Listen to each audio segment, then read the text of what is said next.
تاریخ گواہ ہے کہ جب طاقتور لوگ سچ کو دبانے پہ آتے ہیں تو حقیقت کو سامنے لانے کے لیے عظیم قربانیاں دینی پڑتی ہیں۔ آج کے اس تاریخی تجزیے میں ہم فراہم کردہ حوالوں کی روشنی میں اسلام کے ابتدائی دور کا ایک بالکل غیر جانبدارانہ جائزہ لینے والے ہیں۔ یہ سفر واقعی انتہائی حیران کن ہے، جہاں ہم دیکھیں گے کہ کس طرح یہ تحریک مکہ کی خاموش خفیہ مجالسوں سے نکل کر کھلے عام اعلانات کا حصہ بن گئی۔ تو آئیے اس موضوع کی گہرائی میں چلتے ہیں اور سمجھتے ہیں کہ اس وقت کے حالات دراصل تھے کیا۔ اس دور کو تھوڑا سمجھنے کی کوشش کرتے ہیں۔ یہ وہ وقت تھا جب انصاف بالکل دفن ہو چکا تھا۔ حوالے میں بتایا گیا ہے کہ کمزور طبقہ سود یعنی ربا کے بوجھ تلے اس قدر دبا تھا کہ اس سے نکلنے کا لٹرلی کوئی راستہ ہی نہیں بچا تھا۔ معاشی استحصال ایک ایسی بیماری ہے جو تاریخ میں ہر دور کے انسان کو متاثر کرتی آئی ہے۔ ٹیکسٹ میں اس کی ایک بڑی واضح مثال ملتی ہے، جہاں ایک شخص پچھلے 5 سال سے قرض ادا کرنے کے باوجود 40 اوقیہ کے قرض میں پھنسا ہوا تھا، صرف اس لیے کیونکہ سود لگاتار بڑھ رہا تھا۔ ایسے گھٹن بھرے اور مشکل ماحول میں ایک ایسی تحریک کا آغاز ہوتا ہے جس نے آگے چل کر پوری تاریخ بدل کر رکھ دی۔ حصہ 1، پہلے کھلے اعلانات، خفیہ مجالسوں سے دعوت حق کے عوامی آغاز تک کا سفر۔ اب اس سفر کا آغاز کوئی اچانک نہیں ہو گیا تھا۔ پہلے 3 سال تک تعلیم اور تبلیغ کا یہ سلسلہ دارالارقم میں بالکل خفیہ انداز میں چلتا رہا۔ پھر جب قریبی رشتہ داروں کو آگاہ کرنے کا وقت آیا تو بنو ہاشم کی ایک دعوت کا انعقاد ہوا، اور اس کے کچھ ہی عرصے بعد کوہ صفا پر ایک عوامی پکار کے ذریعے اس پیغام کو سب کے سامنے رکھ دیا گیا۔ یہ ایک باترتیب اور انتہائی سوچی سمجھی حکمت عملی تھی۔ بنو ہاشم کی اس دعوت کا واقعہ اپنے اندر بڑی حیرت انگیز تفصیلات رکھتا ہے۔ حوالے کے مطابق وہاں 40 طاقتور رشتہ دار جمع تھے اور کھانے میں ایسی برکت دیکھی گئی جو ختم ہونے کا نام ہی نہیں لے رہی تھی۔ پہلے دن تو ابو لہب نے سخت زبان استعمال کر کے پوری مجلس خراب کر دی، لیکن جب اگلے دن دوبارہ دعوت دی گئی اور نبی صلی اللہ علیہ وسلم نے پوچھا کہ اس کام میں کون مددگار بنے گا تو سب بالکل خاموش رہے۔ ذرا غور کرنے کی بات ہے، 40 طاقتور اور تجربے کار سرداروں میں سے کوئی ایک شخص بھی آگے نہیں بڑھا۔ صرف ایک نوجوان علی 3 الگ الگ مرتبہ کھڑے ہوئے اور اپنی حمایت کا اٹل یقین دلایا، جبکہ باقی لوگ وہاں صرف مسکراتے رہے۔ اس کے بعد عوامی پکار کوہ صفا پر یا صباحہ کی آواز کے ساتھ ہوئی۔ یہ آواز عام طور پر خطرے کے وقت قبیلے کو جمع کرنے کے لیے استعمال ہوتی تھی۔ وہاں نبی صلی اللہ علیہ وسلم نے لوگوں کو آنے والے عذاب سے خبردار کیا، لیکن اس پکار کے نتیجے میں انتہائی شدید رد عمل سامنے آیا، خاص طور پر ابو لہب کی طرف سے، جس نے انتہائی غصے میں آ کر یہ سخت الفاظ کہے، تم تباہ ہو جاؤ، کیا تم نے ہمیں صرف اسی لیے جمع کیا تھا؟ اس شیڈڈ رد عمل کے فوراً بعد سورہ المسد نازل ہوئی۔ حوالہ اس بات کو قرآن کی سچائی کی ایک زندہ دلیل کے طور پر پیش کرتا ہے، اور سچ میں یہ ایک واضح پیشگوئی تھی کہ ابو لہب آگ میں جائے گا۔ یہاں سب سے دلچسپ بات کیا ہے؟ اگر ابو لہب چاہتا تو صرف زبان سے جھوٹا اسلام قبول کر کے اس پیشگوئی کو غلط ثابت کر سکتا تھا، مطلب یہ اس کے پاس ایک کھلا موقع تھا، لیکن اس کی انا اس قدر آڑے آ گئی کہ وہ ایسا نہ کر سکا، اور برسوں بعد بالکل ویسے ہی مرا جیسے اس کی پیشگوئی کی گئی تھی۔ حصہ 2، مکہ میں بڑھتی ہوئی آزمائشیں۔ جب تحریک پبلک ہوئی تو ظلم و ستم کا آغاز کیسے ہوا؟ جیسے جیسے یہ تحریک عوامی ہوتی گئی، قریش نے اس کو دبانے کے لیے ایک باقاعدہ منصوبہ بندی شروع کر دی۔ پہلے مذاق اڑایا گیا اور جسمانی تشدد کیا گیا۔ جب وہ ناکام ہوا تو قبائلی محافظوں پر سفارتی دباؤ ڈالا گیا۔ پھر بڑی بڑی رشوتیں پیش کی گئیں اور بالآخر لوگوں کو نکالنے اور ملک بدر کرنے کی کوششیں کی گئیں۔ تاریخ پر غور کیا جائے تو مذاق اڑانا، دباؤ ڈالنا، لالچ دینا اور پھر نکال دینا، یہ چاروں مراحل ہمیشہ سے ہر دور کے ظالم طاقتوں کے عظیم ترین ہتھیار رہے ہیں۔ حوالے میں ان آزمائشوں کی ایسی دردناک تفصیلات ملتی ہیں جو واقعی رلا دینے والی ہیں۔ مثال کے طور پر نبی صلی اللہ علیہ وآلہ وسلم جب کعبہ میں سجدے میں تھے تو ان پر اونٹ کی آلائش ڈال دی گئی، یہاں تک کہ ان کی بیٹی فاطمہ آئیں اور انہیں صاف کیا۔ اسی طرح ابو بکر پر کعبہ میں اس قدر بے رحم تشدد کیا گیا کہ وہ بے ہوش ہو گئے، اور جب ہوش آیا تو ان کا پہلا سوال اپنے لیے نہیں تھا بلکہ صرف نبی کی سلامتی کے بارے میں تھا۔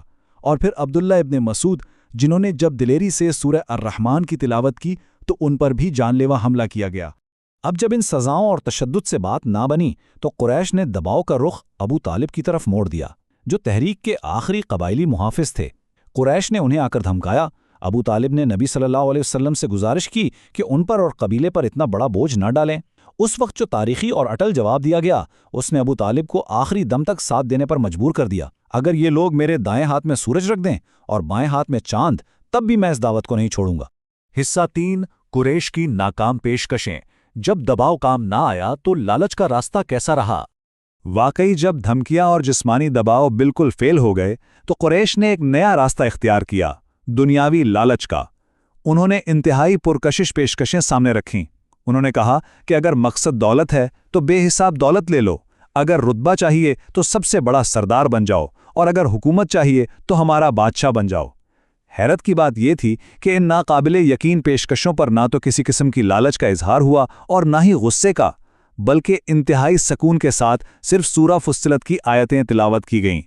اس ٹھنڈے اور پرسکون جواب نے قریش کو بالکل واضح کر دیا کہ یہ تحریک کسی بھی دنیاوی مقصد سے ماورا ہے۔ جب ہر سفارتی کوشش ناکام ہو گئی اور مکہ کا ماحول پوری طرح سے گھٹن زدہ ہو گیا تو ایسے میں بچاؤ کا کیا راستہ بچا تھا؟ یہ ایک ایسا اہم سوال تھا جس نے اس پوری تحریک کو ایک نئے تاریخی موڑ پر لا کر کھڑا کر دیا۔ حصہ 4، حباشہ میں پناہ، ایک نئے ٹھکانے کی طرف ہجرت کا تاریخی سفر۔ نبوت کے 5ویں سال سمندر پار حباشہ کی طرف ہجرت کرنا دراصل ایک بہت اہم سفارتی اور بقا کی حکمت عملی تھی۔ اس کا سب سے دلچسپ اور حیران کن پہلو دیکھیں۔ مظلوم مسلمانوں نے ایک بالکل مختلف عقیدے یعنی عیسائی مذہب کے ماننے والے بادشاہ النجاشی کے ہاں پناہ لے۔ آخر کیوں؟ صرف اس لیے کیونکہ وہ اپنے انصاف کے لیے مشہور تھا۔ لیکن قریش یہاں بھی باز آنے والے کہاں تھے؟ انہوں نے فوراً اپنے 2 سب سے ہوشیار سفارتکاروں کو قیمتی تحفوں کے ساتھ حباشہ بھیج دیا تاکہ ان مہاجرین کو وہاں سے ایکسٹراڈائٹ کروا کر واپس لایا جا سکے۔ دربار کا منظر تصور کے قابل ہے۔ وہاں جعفر ابن ابی طالب نے مسلمانوں کی نمائندگی کی۔ انہوں نے بادشاہ کے سامنے اپنی گزشتہ اور موجودہ حالات کا ایک شاندار موازنہ پیش کیا۔ انہوں نے واضح کیا کہ کیسے وہ پہلے جہالت میں جیتے تھے، بتوں کی پوجا کرتے تھے اور کمزوروں کا حق مارتے تھے، اور کیسے اس نئی تعلیم نے انہیں سچائی اور احمدلی سکھا دی۔ پھر انہوں نے سورہ مریم کی تلاوت کی۔ حوالے کے مطابق یہ تلاوت اتنی پرتاثیر تھی کہ اس نے اس عیسائی بادشاہ اور اس کے درباریوں کو وہاں بیٹھے بیٹھے رلا دیا۔ لیکن اگلے دن عمرو ابن العاص نے ایک نئی سفارتی چال چلی۔ اس نے عقائد کے اختلاف کو ایک ہتھیار کے طور پر استعمال کیا اور بادشاہ سے کہا کہ یہ لوگ حضرت عیسیٰ کے بارے میں انتہائی غلط عقائد رکھتے ہیں۔ اس نازک موقع پر جعفر نے سیدھے الفاظ میں واضح کیا کہ اسلام میں حضرت عیسیٰ کو اللہ کا بندہ، اس کا رسول اور اس کا کلمہ مانا جاتا ہے، جو بالکل وہی تھا جو ان کی اصلی تعلیمات میں موجود تھا۔ یہ دراصل ایک زبردست سیاسی اور مذہبی دلائل کا مقابلہ چل رہا تھا۔ اور پھر نجاشی کا فیصلہ انتہائی واضح اور تاریخ ساز تھا۔ اس نے زمین سے ایک لکڑی اٹھائی اور اعلان کیا کہ حقیقت میں ان دونوں پیغامات کا منبع ایک ہی ہے۔ اس نے قریش کی وہ تمام رشوتیں پوری طرح مسترد کر دیں اور واضح کر دیا کہ اس کی حکومت انصاف پر قائم ہے، اور اس طرح حبشہ سے ان لوگوں کو ملک بدر کرنے کی یہ کوشش پوری طرح ناکام ہو گئی اور مسلمانوں کو ایک محفوظ ٹھکانہ مل گیا۔ حصہ 5، حمزہ کا تحریک میں شامل ہونا، مکہ میں طاقت کا بدلتا ہوا توازن۔ اب ذرا واپس چلتے ہیں مکہ کی طرف، نبوت کے 6 سال میں، جہاں حالات الگ ہی رخ لے رہے تھے۔ ایک دن ابو جہل نے نبی صلی اللہ علیہ وسلم کے ساتھ انتہائی بدخلقی کی۔ یہ پورا منظر ایک غلام عورت نے دیکھا اور فوراً جا کر حمزہ کو بتایا، جو اس وقت قریش کے سب سے بہادر اور ماہر شکاری مانے جاتے تھے۔ بس پھر کیا تھا؟ انتہائی غصے میں حمزہ دربار میں پہنچے۔ آؤ دیکھا نہ تاؤ اپنی کمان سے ابو جہل کے سر پر زوردار وار کیا اور سب کے سامنے گرج کر اعلان کیا کہ وہ بھی اس نئے دین میں شامل ہیں۔ سچ پوچھیں تو اس ایک زبردست اقدام نے قریش کی صفوں میں زلزلہ برپا کر دیا۔ اور پھر اسی سال ایک اور انتہائی اہم واقعہ رونما ہوتا ہے۔ عمر ابن الخطاب، جو اس وقت اس تحریک کے سخت ترین دشمنوں میں سے ایک تھے، رات کے اندھیرے میں کعبہ کے قریب سے گزرے۔ وہاں انہوں نے خفیہ طور پر قرآن کی تلاوت سنی۔ وہ اپنے دل میں سوچ رہے تھے کہ یہ ضرور کسی شاعر یا کہیں کا کلام ہے، اور ٹھیک اسی وقت سورہ الحقہ کی آیت 41 اور 42 تلاوت ہوئی، جنہوں نے ان کے ان انسنے خیالات کا برے راست جواب دے دیا۔ یہ ایک انتہائی گہرا نفسیاتی مرحلہ تھا جہاں سے ان کی سوچ بدلنا شروع ہوئی۔ اس تجزیے کو سمیٹتے ہوئے یہ سمجھنا ضروری ہے کہ حمزہ کا تحریک میں شامل ہونا دراصل صرف ایک شروعات تھی۔